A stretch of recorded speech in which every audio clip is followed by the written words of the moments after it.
हरिः ओम श्री गुरुभ्यो नमः. सर्व साधकांना माझा विनम्र नमस्कार. साधको, 6व्या शतकातला 10वा समास आपण आता पाहतो आहोत. काल आपण त्यातला थोडा भाग पाहिलेला आहे. अनिर्वचन निरूपण. या अनिर्वाच्य निरूपणामध्ये समर्थ सांगतायत, जे बोलास आकळेना बोलल्या विण कळेना, जयासी कल्पिता कल्पना हिंपुटी होय. जे जाणावे परब्रह्म ते वेदांचे गुह्य परम, धरिता संत समागम सर्व ही कळे. तेची आता सांगिजेल जे समाधान सखोल, ऐक अनुभवाचे बोल अनिर्वाच्य वस्तू. समर्थ सांगतायत, ही जी अनिर्वाच्य वस्तू आहे, म्हणजे जी शब्दात सांगता येत नाही. काल आपण बघितलं की अनुर्वाच्यचा अर्थ काय, अनिर्वाच्यचा अर्थ जी शब्दामध्ये सांगता येत नाही, पण शब्दाने सांगितल्याशिवाय कळत नाही. मग काय करायचं? आणि त्याची कल्पना करावी म्हटली तर कल्पना शक्ती आपली तेवढी चालत नाही.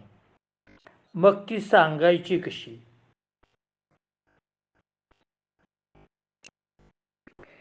एखाद्या व्यक्तीला झालेलं समाधान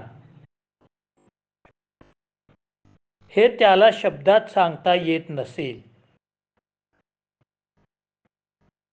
तर ते आपल्याला कळणार कसं?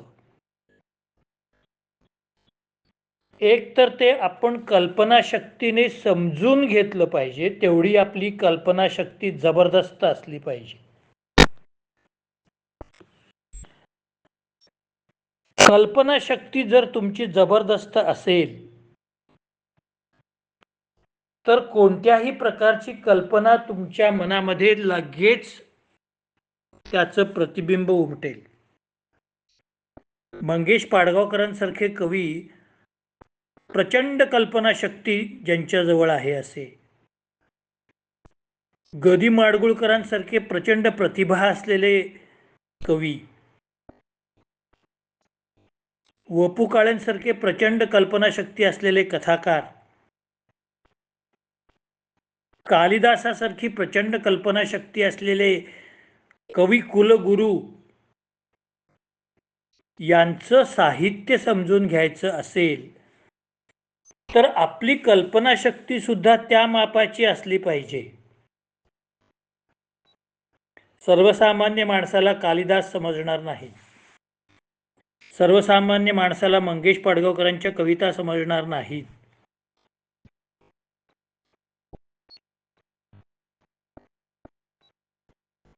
काचूच्या हिरव्या माहेरी ऊन हळदीचे आले, माझ्या भाळावर थेंबाचे फूल पाखरू झाले. मातीच्या गंधाने भरला गगनाचा गाभारा, श्रावणात घननिळा बरसला रिमझिम रेशीम धारा. काय जबरदस्त कल्पनाशक्ती आहे पाडगावकरांची. पण ज्याला साहित्यातलं गम्य आहे, साहित्यातलं ज्ञान आहे,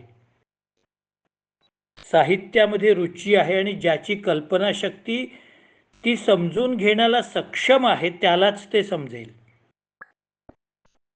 नाहीतर बाकीचं काय म्हणेल ऐकायला चांगलं वाटतं. लता मंगेशकरनी म्हटलेलं आहे, श्रीनिवास खळेने त्याची चाल दिलेली आहे, ऐकायला छान वाटतं, गोड वाटतं, बस. कविता, मध्यवर्ती कल्पना हे सगळं काहीही समजत नाही. एवढं मी सगळं सांगण्याचं कारण काय, अनिर्वाच्य समाधान हे ब्रह्मज्ञान ज्याला समजलेलं आहे त्याला ते मिळतं.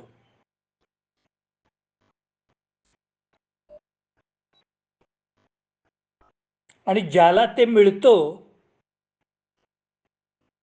तो म्हणतो मी ब्रह्म आहे, मीच ब्रह्म आहे.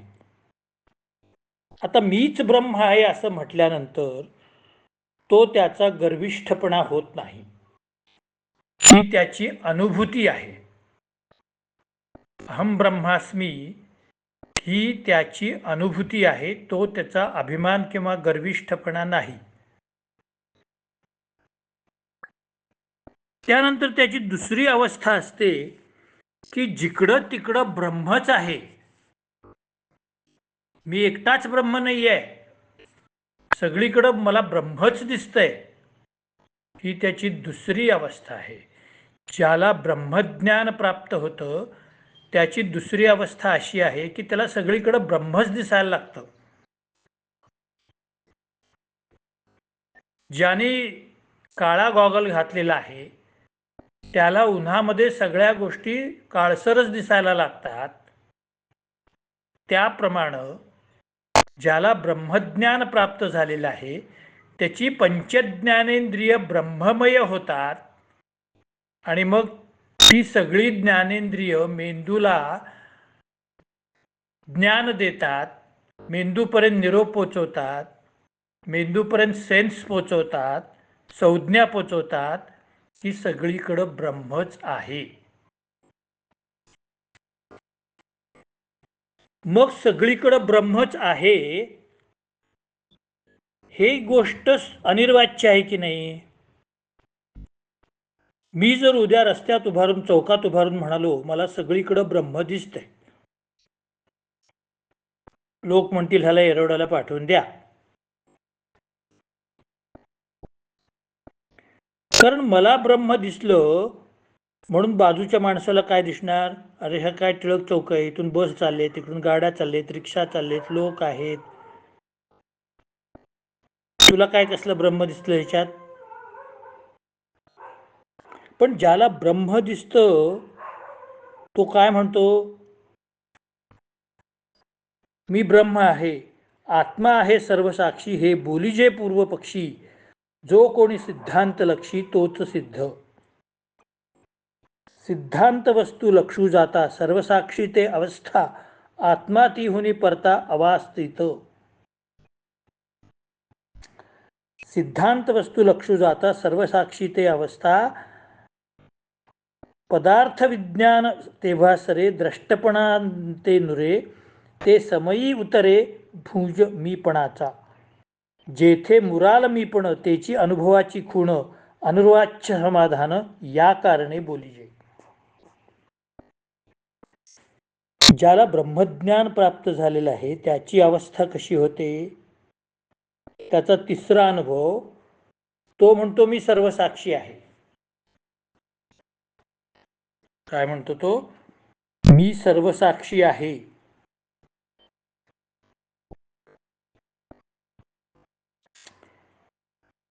मी आत्मा आहे.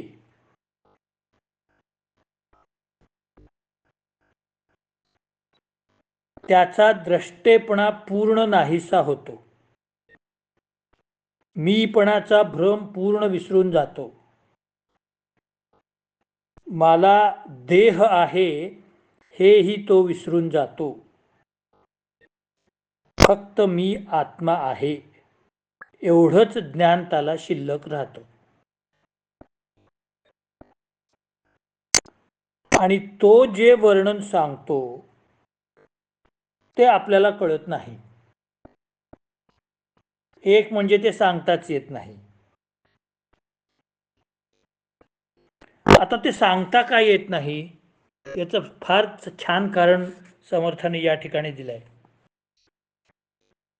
सांगता कुणाला येतं एखादी गोष्ट, ज्याला वागींद्रिय आहे, ज्याला बोलण्याची क्षमता आहे त्याला येईल. पण याच्या इंद्रियांचं गाठोडं आत्म्यापाशी आहे. ह्याची जी 11 इंद्रिय आहेत, पंचज्ञानेंद्रिय, पंचकर्मेंद्रिय आणि आत्मा, ही एकादश इंद्रिय त्यांचं गाठोडं करून त्याने परमात्म्याजवळ ठेवलेलं आहे. हे सगळं आत्मामय झालेलं आहे.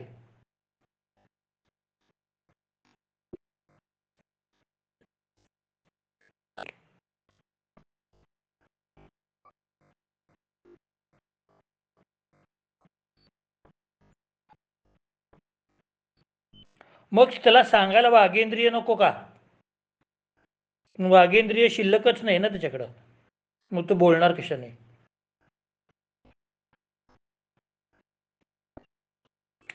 त्यांनी आपलं वागेंद्रिय परमात्म्याच्या ठिकाणी ठेवलेलं आहे.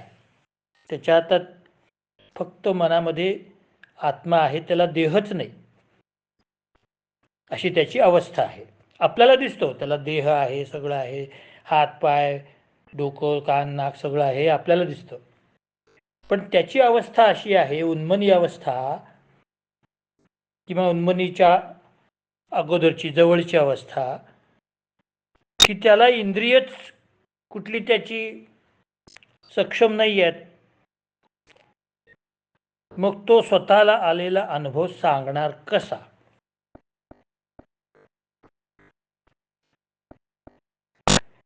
एखादा मनुष्य ऐकू येत नाही म्हणून कानाला मशीन लावतो, तो आपल्याकडे नेहमी येणार आहे. आणि एक दिवस आला आणि तो घरी मशीन विसरून आला आणि आपल्याशी बोलायला लागला. तो बोलायला लागला म्हटल्यानंतर त्याच्याशी आपण बोलायलाच पाहिजे, पण आपण बोललेलं त्याला ऐकूच येत नाही. का ऐकू येत नाही? त्यांनी मशीन घरी ठेवलंय, मशीन विसरून आलाय, तो कसं ऐकू येणार? म्हणजे त्याचं हे जे उपइंद्रिय आहे, कृत्रिम इंद्रिय आहे, तो ठेवल्यानंतर त्याला ऐकू येत नाही. विचार करा, कृत्रिम इंद्रियाने जर विषयाचं ग्रहण होत नसेल, कृत्रिम इंद्रिय जर आपलं काम करत नसेल, म्हणजे की कृत्रिम इंद्रियाशिवाय जर आपलं काम होत नसेल, तर खरोखरचं इंद्रियच जर नाही आहे तर तो बोलणार कसा? एखादा मनुष्य मुका आहे, तो बोलूच शकत नाही, त्याचं वागेंद्रिय सक्षम नाही, मग तो वर्णन काय करणार? म्हणून तो अनिर्वाच्य आहे. आणि ही अनिर्वाच्य असण्याची खूण म्हणजे ब्रह्मज्ञान प्राप्तीचं लक्षण आहे.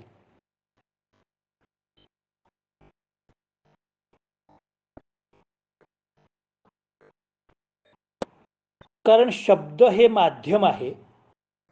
शब्दांच्या माध्यमाने आपल्याला दुसऱ्या मनुष्याच्या मनातलं कळत असतं. ते शब्दाचं माध्यम इथं नाहीच आहे.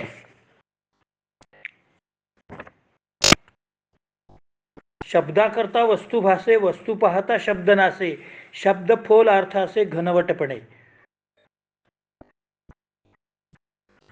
शब्दामुळं परमात्म वस्तूचं ज्ञान होतं, परंतु वस्तूचं साक्षात दर्शन झाल्यावर शब्द आपोआप नाश पावतो. मग शब्द बाहेर येईल कसा?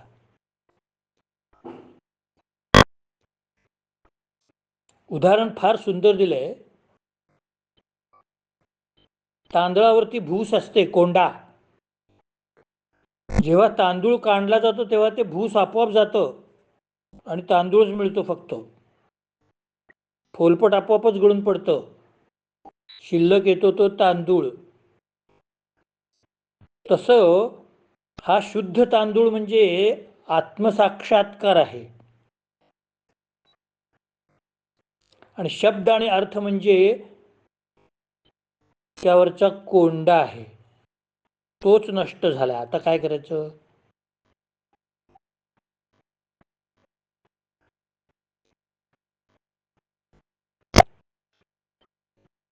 शब्द नाही म्हणजे भाषा नाही, भाषा नाही म्हणजे माध्यम नाही, माध्यम नाही म्हणजे कल्पनाशक्ती कळत नाही, कल्पनाशक्ती कळत नाही म्हणजे अनिर्वाच्य झालं.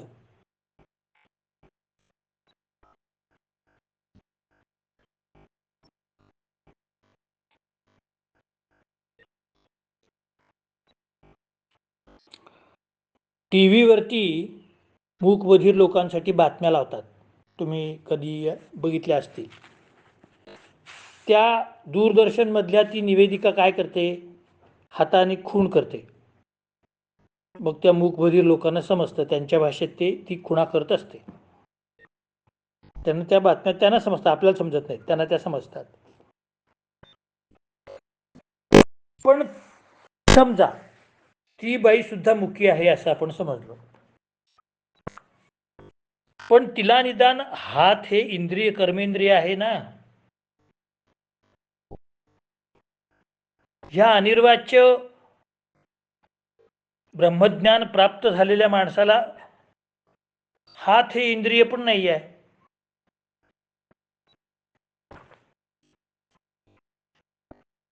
सर्वसामान्य माणसाचे सगळे व्यवहार हे देहबुद्धीने होत असतात. हाताने होतात, पायाने होतात, तोंडाने होतात, कानाने होतात. पण ते नाहीच आहेत. ते आत्म्याजवळ आहेत, गहाण ठेवलेत आणि आत्मज्ञान घेतलंय त्याच्याऐवजी कायमचं.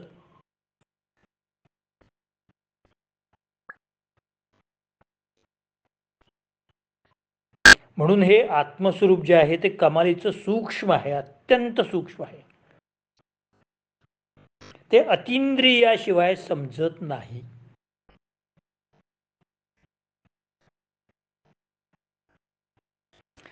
जसा एखादा मायक्रो ऑर्गॅनिझम अमिबा तुम्हाला साध्या डोळ्याने दिसत नाही, त्याला मायक्रोस्कोपची आवश्यकता असते. तसा हा सूक्ष्मातिसूक्ष्म अनुभव घेण्यासाठी आपल्याला अद्वैत हे अतिंद्रिय लागतं.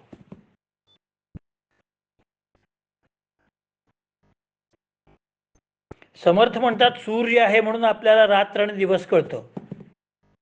पण सूर्यच नसला तर रात्र काय आणि दिवस काय. एखादा आंधळा माणूस असतो, त्याला दिवस काय आणि रात्र काय आणि दुपार काय आणि काय काही फरक पडत नाही.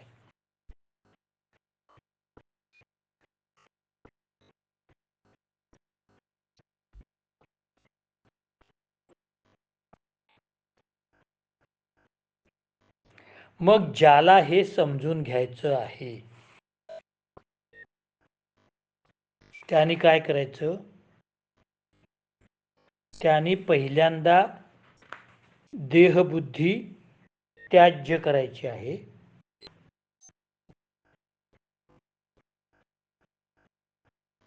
इंद्रियांचं आकर्षण त्याज्य करायचं आहे.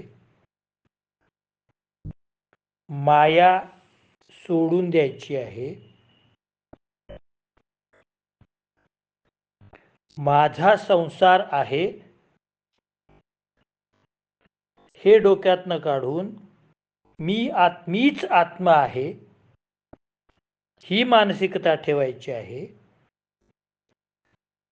सद्गुरूला शरण जायचं आहे. मग जागृत अवस्था प्राप्त होईल.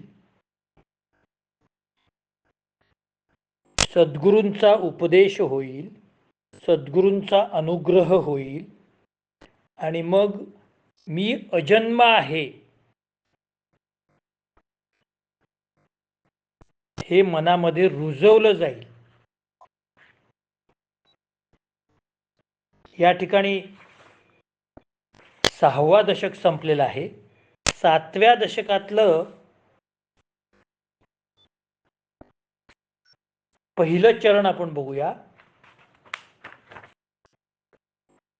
7व्या दशकामध्ये सुरुवातीला समर्थांनी मंगलाचरण केलेलं आहे. मंगलाचरण म्हणजे काय, तर समर्थांना सामान्य माणसाला जे शिकवायचं आहे तो संदेश त्यांनी थोडक्यात मांडलेला आहे. मंगल म्हणजे शुभ, चरण म्हणजे काव्य. ज्या काव्यामध्ये शुभचिंतन केलेलं आहे त्याला मंगलाचरण म्हणतात. मंगलाचरणामध्ये सुरुवातीला या 7व्या दशकामध्ये समर्थ सांगतायत, विद्यावंतांचा पूर्वजू मत्तानु एकद्विजू त्रिनयने चतुर्भुजू फरशपाणी, कुबेरापासून अर्थ, वेदापासून परमार्थ, लक्ष्मीपासून समर्थ, भाग्यासी आले. तैसी मंगळमूर्ती अद्या पासुनी जाल्या सकळ विद्या, तेने कवी लाघव गद्या सत्पात्र झाले. जैसी समर्थांची लेकुरे नाना अलंकारी सुंदरे, मूळ पुरुषाचे निद्वारे तैसे कवी.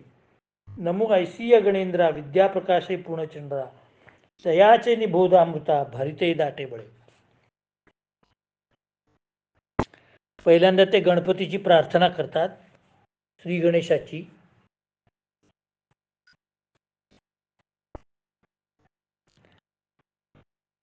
मदसंपन्न हत्तीचे डोके ज्याच्या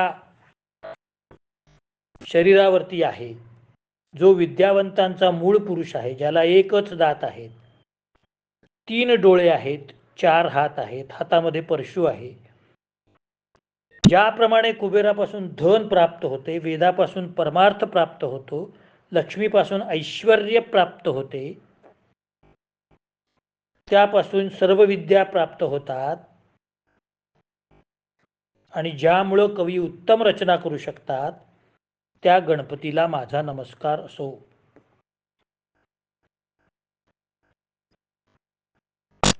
समर्थांच्या काळामध्ये ज्याला ब्रह्मज्ञानाच्या बद्दल लिहायचं असेल तर ते संस्कृतमध्येच लिहावं, अशा तऱ्हेचं वातावरण होतं. ज्ञानेश्वर माऊलींच्या काळातही तेच होतं, परंतु ज्ञानेश्वर माऊलींनी सांगितलं की मी मराठीतच लिहिणार, माझा मराठीची बोलो अक्षरे ऐसी मेळवीन अमृता ते पैजा जिंकी, हे जे त्यांनी मराठीचं वर्णन केलेलं आहे, आणि मराठीतच भगवद्गीतेचा सारांश किंवा भगवद्गीतेवरती टीका किंवा भगवद्गीतेचा मतितार्थ ज्ञानेश्वरीमध्ये त्याने सांगितलेला आहे. तसंच समर्थांच्या काळातही होतं. समर्थांच्या काळामध्ये आणि ज्ञानेश्वर माऊलींच्या काळामध्ये फार तर 150 वर्षाचं अंतर असेल, परंतु समाज बदलला नव्हता. संस्कृतमधलं ज्ञान प्राकृत भाषेत करणं म्हणजे पाप आहे असं समजत होते, कारण ती बहुजन समाजाची भाषा होती, आणि बहुजन समाजाच्या भाषेमध्ये वेदाचं ज्ञान प्रकट करणं हा कुणालाही अधिकार नाही, अशी मानसिकता त्या काळातल्या समाजाची होती. मंगलाचरणामध्ये प्रथम गणपतीला वंदन करतात, नंतर शारदेला वंदन करतात, नंतर सद्गुरूला वर्णन करतात, नंतर ते श्रोतृजनांना सांगतात.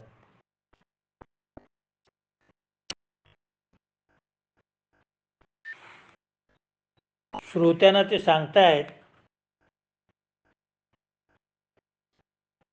आता एक गोष्ट तुमच्या लक्षात आलेली आहे श्रोते हो, की तुम्हाला आत्मज्ञान कोणत्याही इंद्रियाने कळणार नाही.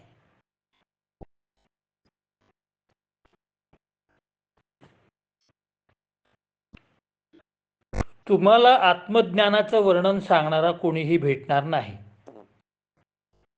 कारण तो त्याच्या तंद्रीतच असतो.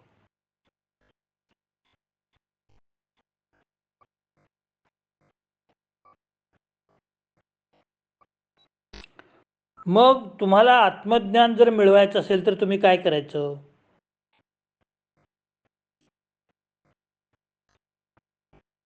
मग त्याच्यासाठी मी उपाय सांगतो.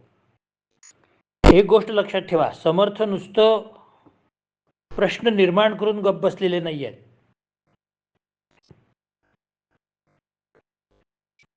प्रश्न निर्माण करायचे आणि उगीच 4 पंडित लोकांना झुंजवून द्यायचं, अशा वृत्तीचे समर्थ नाही आहेत.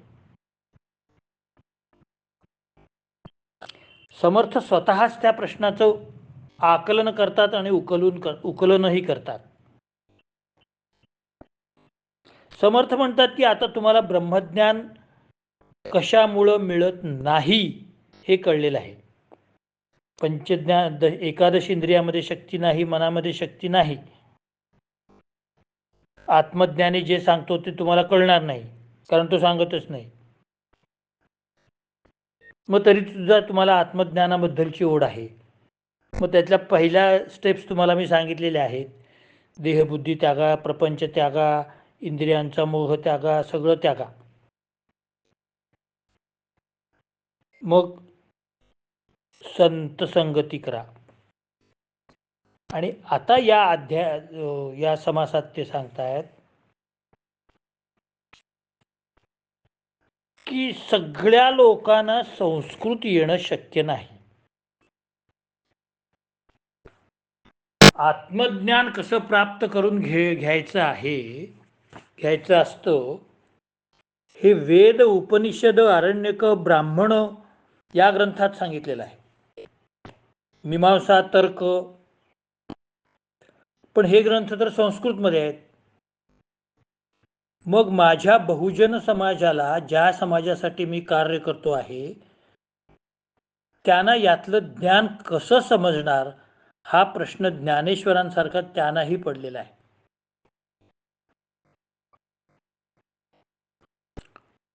मग आता ज्ञानेश्वरी आणि दासबोध यामध्ये फरक काय आहे?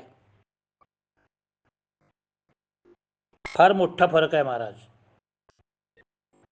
ज्ञानेश्वरीमध्ये भगवद्गीतेचा सखोल अभ्यास अत्यंत सोप्या भाषेत मांडलेला आहे. परंतु दासबोधामध्ये समर्थांनी भगवद्गीता, भागवत, पुराण, उपनिषद सगळ्याचे संदर्भ घेतलेले आहेत. कुठलाही एक ग्रंथ घेऊन त्याच्यावरती अति खोल जाण्यापेक्षा सगळ्या ग्रंथामध्ये काय काय आहे याचा गोषवारा, याचा सारांश आणि ह्याचं तत्वज्ञान त्यांनी मराठीमध्ये मांडलेलं आहे. मग आता समर्थ हे कसं मांडू शकले? त्यांनी सगळ्या गोष्टींचा अभ्यास केलेला आहे. अनाभ्यासे विषम शास्त्रम, अजीर्णम भोजनम विषम, मूर्खस्य विषम गोष्टी, वृद्धस्य तरुणी विषम. फार सुंदर सुभाषित संस्कृतमध्ये आहे. एखाद्या शास्त्राचा अभ्यास जर केला नाही तर ते शास्त्र विषाप्रमाणे वाटतं अज्ञानी माणसाला. हे त्याच्यात काय आहे असं वाटतं. विषाप्रमाणे म्हणजे नकोसं वाटतं, इच्छाच होत नाही, कारण ज्ञानच नसतं ना. आता मला फिजिक्समध्ये इंटरेस्ट नाही, मी फिजिक्स वाचलेलं नाही, मला तर हे काय ते फिजिक्समध्ये अर्थ नाही, काय आहे ते फिजिक्समध्ये असं मला वाटतं. तर समर्थांनी काय केलं, सगळ्या वेद, उपनिषद, ब्राह्मण्य, आरण्यक, तर्क, मीमांसा, ज्योतिष, छंद, ही जी वेदांग आहेत, वेद, वेदांग आणि वेदांत. वेद म्हणजे 4 वेद, वेदांत म्हणजे उपनिषद, आणि काय ते वेद म्हणजे 4 वेद, अथर्ववेद, ऋग्वेद, सामवेद, यजुर्वेद. त्यानंतर उपनिषद म्हणजे ही मुख्य 11 उपनिषद, याला वेदांत म्हणतात. आणि वेदांग म्हणजे वेदांचा अर्थ समजावून सांगणारे सोपे ग्रंथ, ती वेदांग. म्हणजे तर्क, मीमांसा, ज्योतिषशास्त्र, ही सगळी वेदांग आहेत. या सगळ्याचा अभ्यास पहिल्यांदा समर्थाने केला. झालं. त्यानंतर 12 वर्ष तप केलं आणि चिंतन केलं. त्या आपण जे काही अभ्यास केला त्याचं चिंतन केलं. त्याने चिंतन केल्याशिवाय अभ्यास होत नाही महाराज. वाचलं आणि सोडून दिलं असा अभ्यास होत नसतो, त्याचं मनामध्ये घोळवावं लागतं. महिलांसाठी मी एक उदाहरण देतो. तुम्हाला शिरा करायचा आहे, साखर आणि रवा एकत्र करून तुम्ही गॅसवर ठेवून दिलं आणि तुम्ही काही केलं नाही, नंतर मोबाईल बघत बसलात, शिरा आपोआप होणार आहे का? नाही होणार. तो घोळवावा लागतो, फिरवावा लागतो, इकडून तिकडून तिकडून इकडून असा, मग ते चांगलं मिक्स होतं. तसं चिंतन करताना हे सगळे विषय समर्थांनी मनात घोळवलेले आहेत आणि मग त्यांना त्या संस्कृत ग्रंथांचा अर्थ समजलेला आहे आणि मग ते आता मांडायला लागलेले आहेत.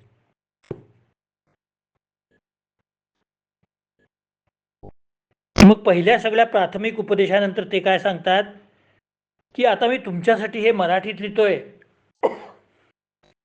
हे तुम्ही वाचा. तुम्हाला संस्कृत कळत नाही ना, तुमचा दोष नाही, तो तुम्ही संस्कृत शिकला नाही, ठीक आहे ना, नो प्रॉब्लेम. मी तुम्हाला तुमच्या भाषेत हे सांगतो.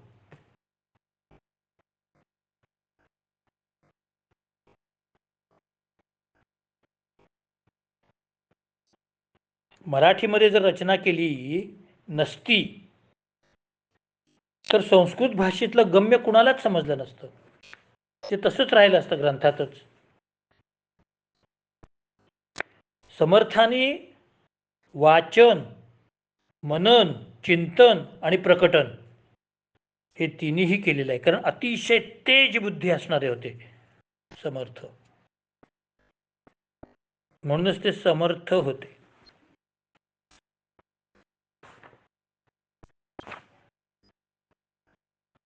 मग त्यांनी सांगितलेलं आहे की मी मराठीत हे का लिहिलं, की तुम्हाला ती भाषा आहे, माहिती आहे. हे जर तुम्ही मी एवढ्या कष्टाने लिहिलेला दासबोध जर तुम्ही वाचलात तर तुम्हाला ब्रह्मज्ञान प्राप्त करून घेणं की याची प्रोसिजर काय आहे, त्याची प्रक्रिया काय आहे हे तुम्हाला समजेल.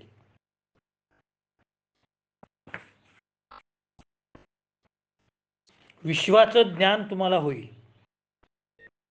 कारण मी समुद्र मंथन करून जशी रत्न काढलेली आहेत तशी अनेक पुराण, वेद, शास्त्र, वेदांग, वेदांत सगळं घुसळून, सगळं अक्षरशः घुसळलंय समर्थाने आणि मग दासबोध समोर ठेवलेला आहे. दासबोध हे अमृत आहे महाराज.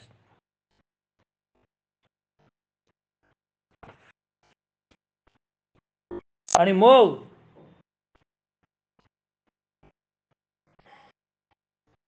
जे विषय वेदशास्त्र पुराणामध्ये आलेले आहेत ते सगळे विषय सोपे करून ह्यांनी सांगितलेले आहेत, नुसतं भाषांतर केलेलं नाही आहे. चला अध्याय पहिला अमुक अमुक याचं भाषांतर असं केलेलं नाही आहे. सामान्य लोकांना समजण्यासाठी ओव्या दिलेल्या आहेत आणि सर्वसामान्यांना समजण्यासारखी उदाहरणं दिलेली आहेत, दृष्टांत दिलेले आहेत. असं हे मंगलाचरणमध्ये आहे. आता दुसरा समास ब्रह्मनिरूपण आपण उद्या पाहूया. आत्ता मी इथंच थांबतो. जय जय रघुवीर समर्थ.